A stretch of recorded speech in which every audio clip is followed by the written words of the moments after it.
Maori suffered a memory loss in an accident. Now, her room is riddled with prompts on how to navigate this new life. She keeps a diary on her laptop with entries from the previous day to refresh her mind. No one, except her parents and best friend, knows about her struggle. It's a new day, so Maori obeys the repeated prompts to read the entries from the previous day, something she has to do the minute she wakes up.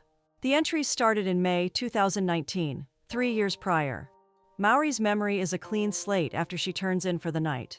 Her parents further explain, Maori sacrificed herself for a younger kid. They had been the ones in harm's way before Maori stepped in to rescue them. Maori remembers details from the previous day, and the doctor speculates that Maori may be getting better. Maori calls her friend, Izumi, to tell her the good news. With the help of her mother Keiko, Maori starts pulling down prompts from her bedroom wall. She gets together with Izumi and tells her that the last 3 years are a blank, but she does remember Izumi and the previous day and being a senior in high school. While taking down prompts, she found a sketch pad. It has several sketches of a boy she can't remember. Izumi explains she met him during summer break at a library, and he's possibly just a male model for her sketches. When Maori returns home, she finds a physical diary with a note asking her not to forget Kamiya Toru. Toru asks her out under the watchful eyes of other students. He's been forced to do this, but she plays along. In her absence, he tells Shimokawa's oppressors to let him be because he's done what they want. At home, Toru doesn't have it easy. His father is an impulsive man, aspiring to be a novelist. He's quit his job to chase his dream, hoping luck is on his side this time. Toru takes care of his dad. His mother is in heaven, too far to do it herself. Shimokawa approaches Toru with news that Saegusa and his minions didn't ambush him this morning. News about Toru and Maori has spread around the school. Izumi intercepts Toru to make sure he isn't playing games with her good friend. They barely know each other, so it's weird to Izumi that they're officially dating. Maori finds Toru after class as planned. He confesses that he was forced into asking her out. He did it to protect his friend. Maori isn't upset, rather impressed that he did such a kind thing for his friend. She proposes that they pretend to be a couple to avoid embarrassment. She has 3 conditions for their fake relationship. He can't talk to her until after school. He has to keep messages to her short. Finally, he can't fall in love with her. Maori learns details about Toru that she jots in a notepad. Over the next several days, they hang out, keeping to the 3 rules that govern their relationship. Toru follows Maori to Izumi's luxurious home, so her best friend can interrogate him and confirm that his intentions are pure. Toru finds a book from his favorite author, Fumino Nishikawa. This makes Izumi warm up to him as she's also a fan. By morning, Maori doesn't remember any of it. Keiko tells her that her memory loss is a secret, so people won't take advantage of her. Izumi knows because she can be trusted. It's Maori's first date with Toku. The notepad helps her prep, but it still feels like she's going out with a total stranger, someone she hasn't met. They go on a picnic date. Toru has brought along home-cooked food because he remembers she'd asked to taste his cooking. Toru fondly remembers his mother. She was always sick, so she prepared for the worst, leaving behind notes on favorite recipes and housework instructions. It's the first time he's talking about his mother to someone. Maori is never supposed to fall asleep outside her bedroom, but being with Toru is so relaxing that she forgets. She wakes up confused, frightened, and unable to recognize Toru. She runs off and calls Izumi, who asks her to stay put until she arrives. She has a notebook in her bag that should help her get her bearings in the meantime. Izumi calls Toru, who's frankly looking for Maori, and promises that she'll give him an explanation later. When Toru finds Maori, she's apologetic. They settle down and she confesses the truth to him. She has anterograde amnesia and doesn't remember anything from after the accident. She feels bad for dragging him into such a weird situation, but he believes he's the one who started it, having to ask her out to save his friend. Maori thinks they should end things, but Toru has a better plan. He enjoys spending time with her and proposes they can just omit Maori's slip-up from her entries. That way, she doesn't have to keep feeling bad about it. Izumi gets there, and Toru pretends to be clueless. Izumi buys it and lies that Maori sleepwalks sometimes. If she does it again, Toru is to reach out to Izumi. Against what she and Toru discussed, Maori documents the day, including her confession to Toru, but at the last minute, she tears out the entry. Toru waits for her the next day in anticipation. She finds him and thanks him for the previous day. To repay him, she'd like to take him out for lunch. Toru is just relieved to see that she's okay. They go out for ice cream, and Maori takes several pictures and videos to document the time spent together. The pictures help her write her entries later at night.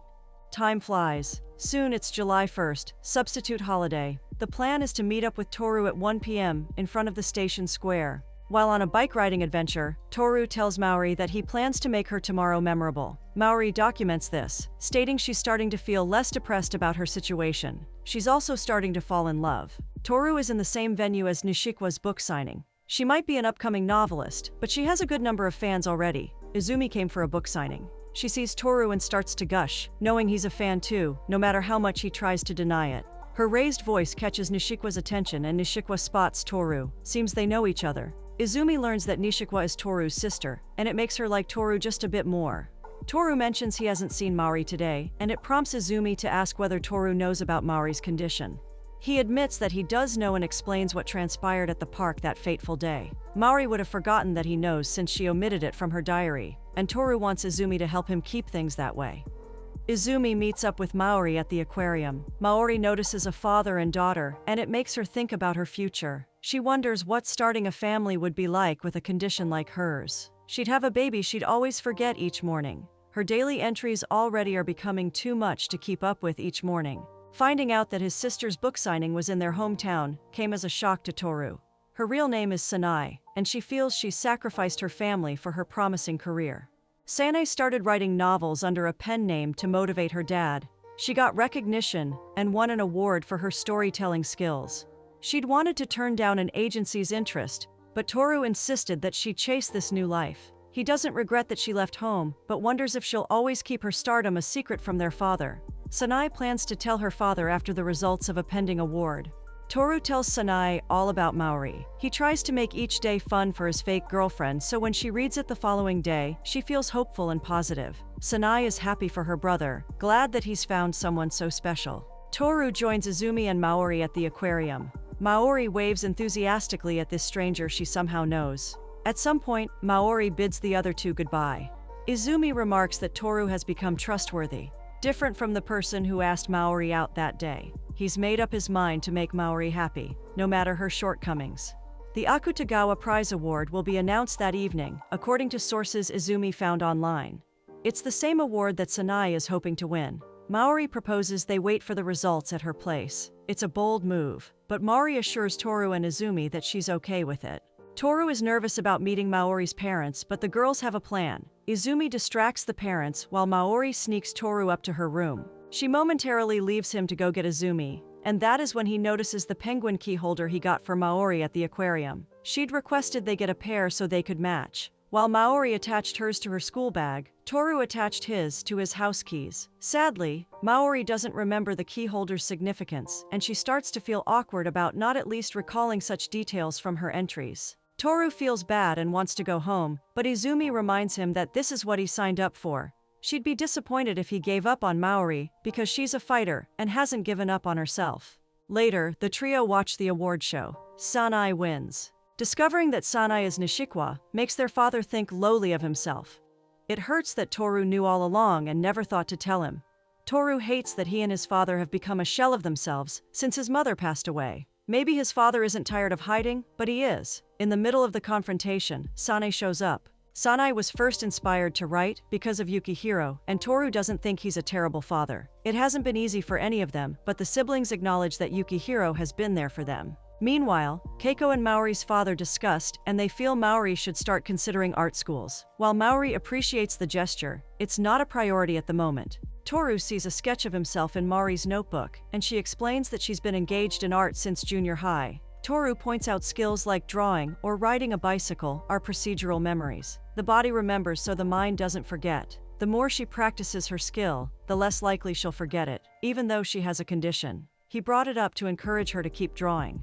Maori decides to keep drawing and writing about him. She notes how her days always start hopeless, but then spending time with him fills her with happiness. She's broken her number 3 condition. She's fallen in love with him. Maori dresses up and goes out with Toru to see fireworks. She makes a brave move by holding his hand, hating that she'll forget how that feels by morning light.